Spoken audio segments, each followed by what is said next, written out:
Top of the day, beautiful people. Let's start our conversation here.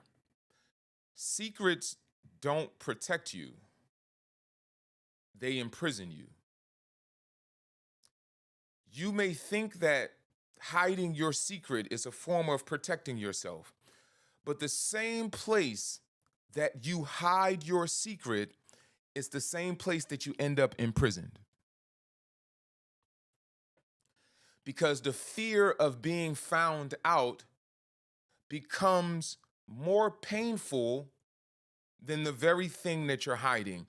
The fear of being found out becomes the prison.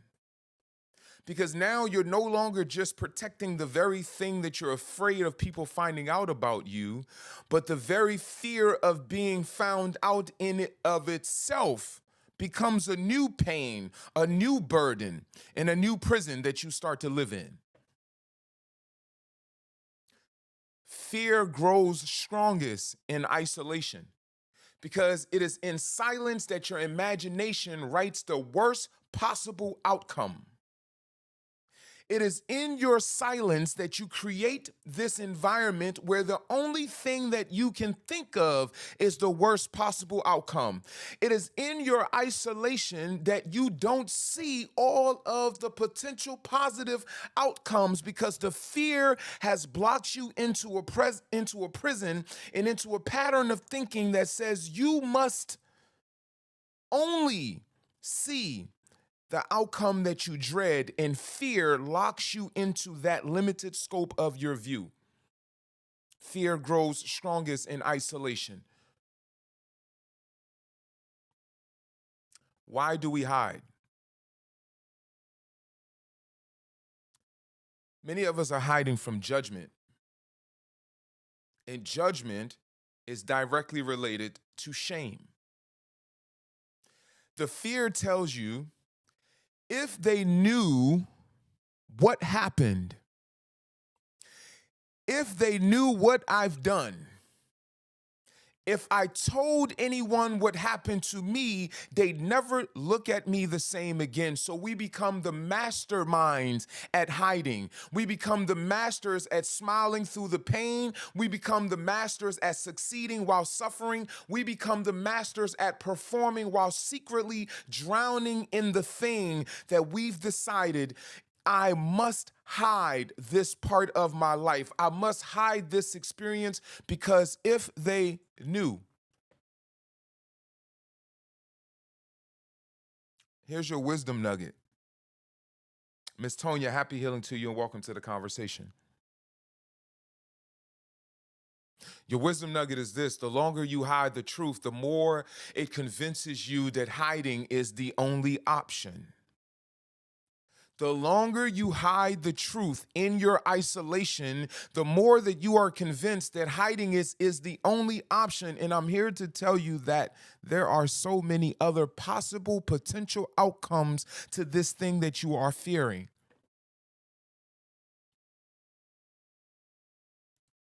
Let's talk about those three things. I like to think of these as the guards of this new prison that we create for ourselves with our secrets. These are the guards at the door of your emotional prisons. These are not just random thoughts. They're the trauma encoded beliefs that tells you if they knew, they'd leave me. Let's deal with that one first. Part of the reasons why we keep our secret is because we convince ourselves that the people around us, if they knew our secret, they would not stay. How many of you can relate to that? You've held a secret in your life because deep down inside, you believe that if they knew your secret, they would not stay. That if people knew this thing about you, they would think differently about you. That if people found this thing out about you, that your relationships would be different. I want to show you something, and then I want to show you on the other end of this truth what you're actually saying. This idea that if people knew the thing that you are hiding, they would leave you, this is an abandonment trauma in disguise. You're not just afraid of being judged, you're afraid of being left.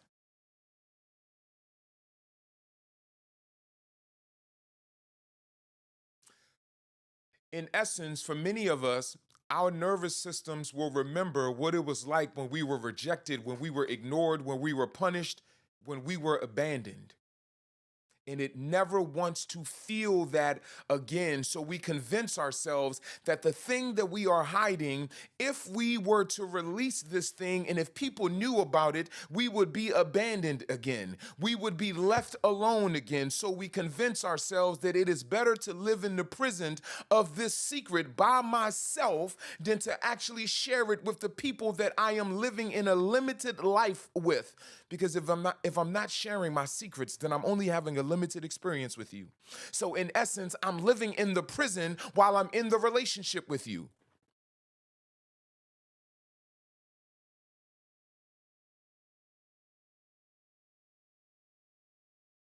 Miss Tonya says, how do you know you're being your authentic self versus acting out a past trauma? That is a beautiful question. And the answer to that is, when you are not afraid or ashamed, who are you?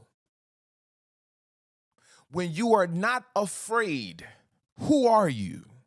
How do I know when I'm being my authentic self? Because the way that I'm showing up has no fear based into it. I'm not afraid of how people are going to judge me, what they're going to think about me, what they're going to say about me. I am showing up in how I am most free, how I am most fulfilled, how I feel the most comfortable. That's how I know.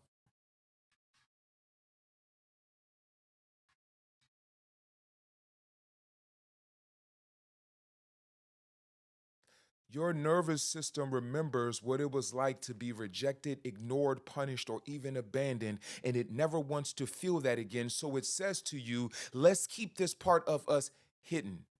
Let's be likable. Let's be perfect. But here's the thing. In trying to avoid the abandonment, you abandon yourself first.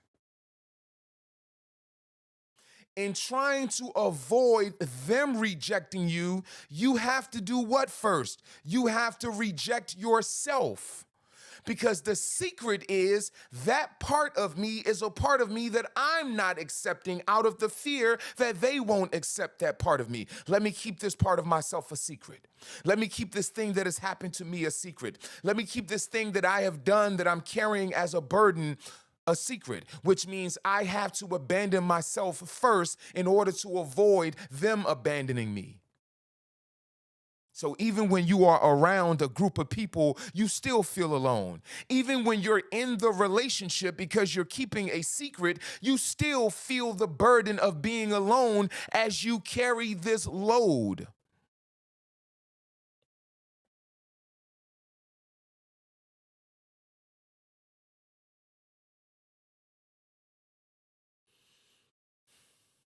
What's the next one that we tell ourselves? If I say it out loud, it would break me. So I keep quiet about the thing that happened to me. I keep quiet about the experience that I've had. I keep quiet about the pain. I keep quiet about this secret because if I say it out loud, it might break me. And this is the fear of emotional collapse. That if I touch the truth, this sensitive thing that I have been hiding, that I have been holding, that I have been suppressing, if I touch it, it will shatter me. It's too sensitive.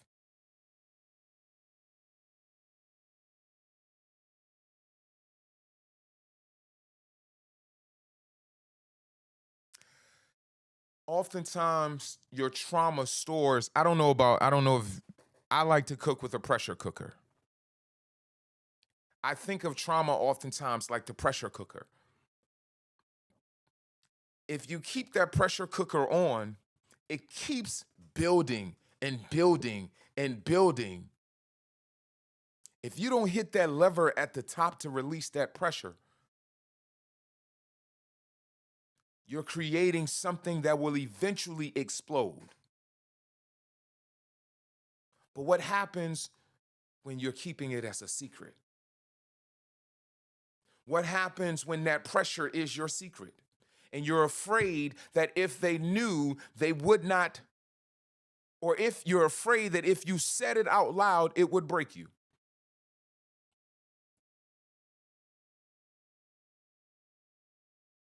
You convince yourself that opening it is dangerous. Because if I touch that thing, it will explode. I want to show you all or tell you a little secret. You don't break by feeling it. You break by holding it in.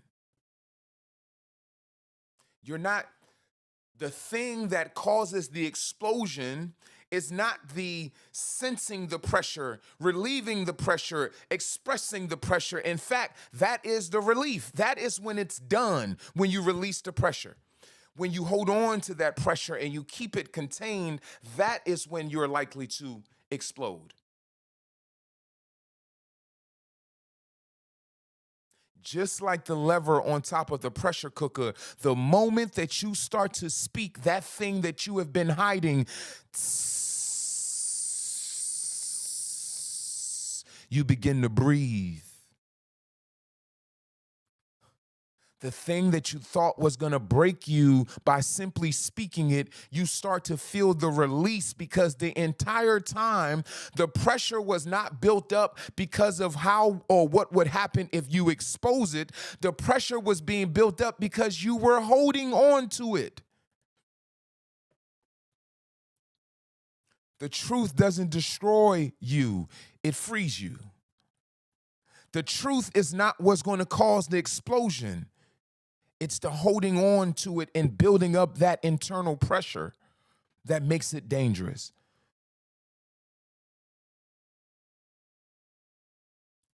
And here's my personal favorite, because whenever we say this one, we're actually admitting something that I've been trying to get people to admit for years now.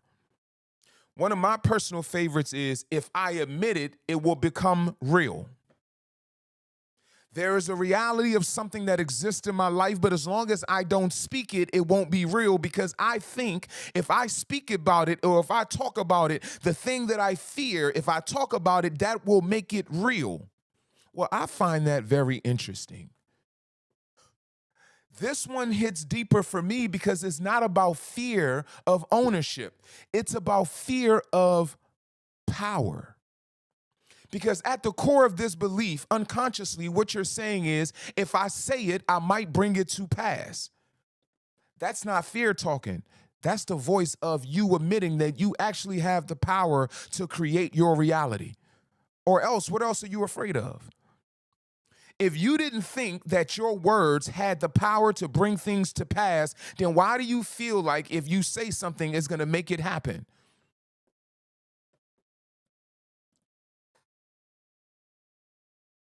Heal to shift, happy healing to you, and welcome to the conversation.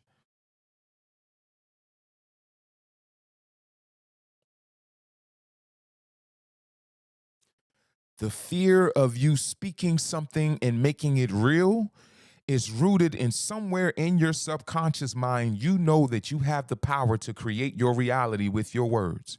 Why else are you afraid that by you simply speaking a thing, it is going to manifest in your life? And I'm here to tell you, you're right.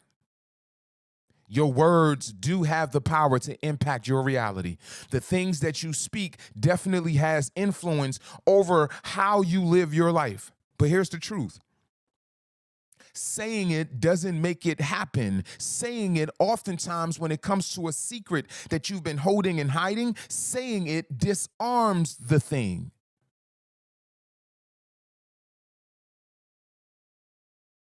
The power that the thing held over your mind gets broken in the light of awareness.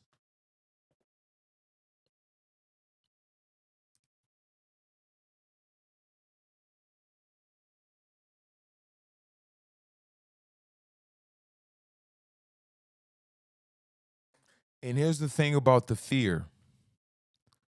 Once you disarm the fear, you can finally see all the other options of potential outcomes that you've been running from.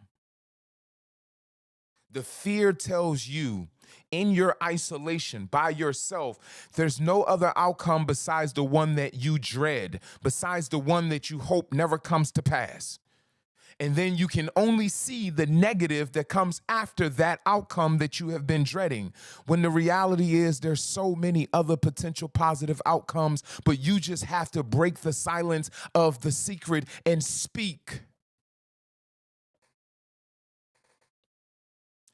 And I want to be clear about something. I'm not telling you to run out here and tell everybody all of your business or tell everybody everything about you. That's not what freedom is. Freedom comes from finding a safe space, finding a safe person, speaking your truth in an environment that can actually hold it, speaking your truth amongst people that are willing to make space for you. Because secrets keep your shame alive, but speaking them in a safe space is how you set them free.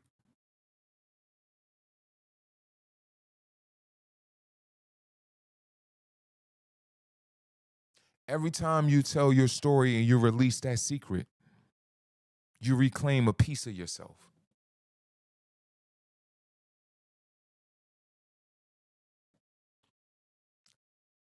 In this very direct conversation, we've talked about shame, we've talked about fear, we've even talked about survival. But here's one reason people keep secrets that we rarely name. And it just might be the one that's been holding you back. Sometimes we're not afraid of what they'll think, but we're afraid that no one will stay if the stuff actually hits the fan and this secret came out.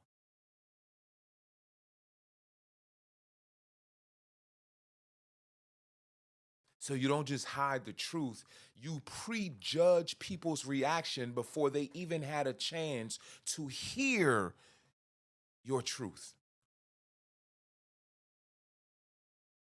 And it's not based on who you think they are, but it's because your trauma taught you about your own worth. You are prejudging them not because of what they have done. Sometimes it's because you have already predetermined if I fall apart, no one will stay to help me come back together. If I struggle, they will run. If I need too much, I'll lose them. And that's because you've convinced yourself that you are not worth people doing this for. So now you don't give anyone an opportunity to fight for you. You will push people away as a means of protecting yourself from the disappointment that you've already decided is inevitable. I know that they're going to leave me, so let me cause the implosion because I can deal with the implosion. I can't deal with the inevitable explosion if I continue to go down this road. And then when they leave or if they don't show up, what do you say to yourself? See, I knew it.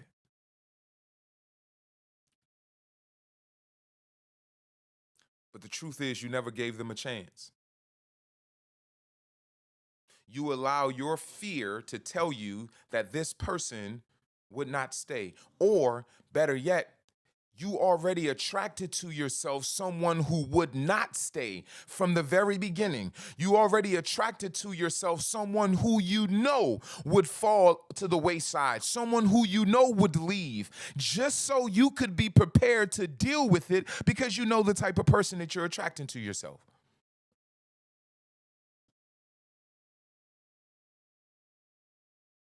When you don't believe that you're worth being fought for, you'll keep secrets, and not just to hide, but to protect yourself from hope. The limiting belief that we develop out of our unhealed trauma, we develop to protect ourselves from hoping that things will be different. Because as long as I had hope, I kept experiencing the pain. When I thought someone would love me, so I just told myself I'm not worthy of love. Therefore, I stopped hoping for it.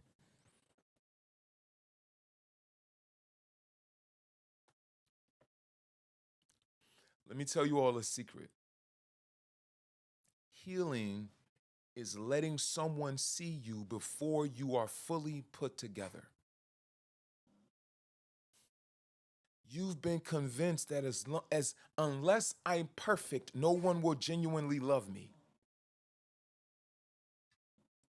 But I would suggest to you today, only accept people in your life that can accept your full truth. The quality of your life will immensely improve if the only relationships that you have are relationships that know you authentically and embrace and accept you authentically.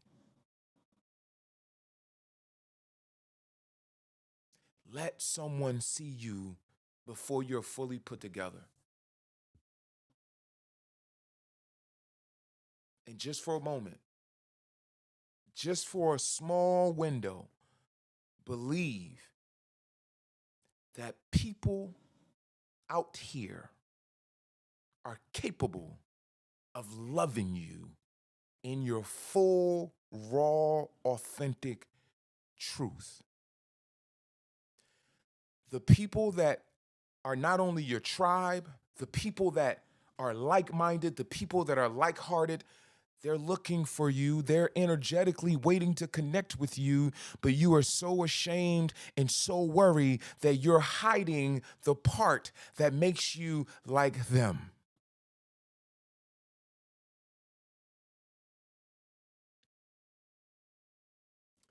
Let someone see you fully as you are and choose to believe just for a moment that maybe this time, the only love that you want in your life, the only relationships that you want in your life, the only connections that you want in your life are those that will accept you authentically for who you are. Your secrets are telling you what people will do. Therefore, your secrets are dictating your relationships. Your secrets are dictating, you are carefully trying to pick people who will be tolerant of the thing that you won't fully live in. That's your prison. The secret itself becomes the prison. You think you're protecting yourself from pain, but the secret becomes a prison that produces its own pain. And the pain of hiding it is worse than just living in it. For those of you that are joining us on YouTube, I want to thank you for being a part of this very powerful, very direct conversation. I hope that this information has impacted you and give you a sense of understanding that leads you to greater freedom and a freedom of expression in your authenticity and in your life.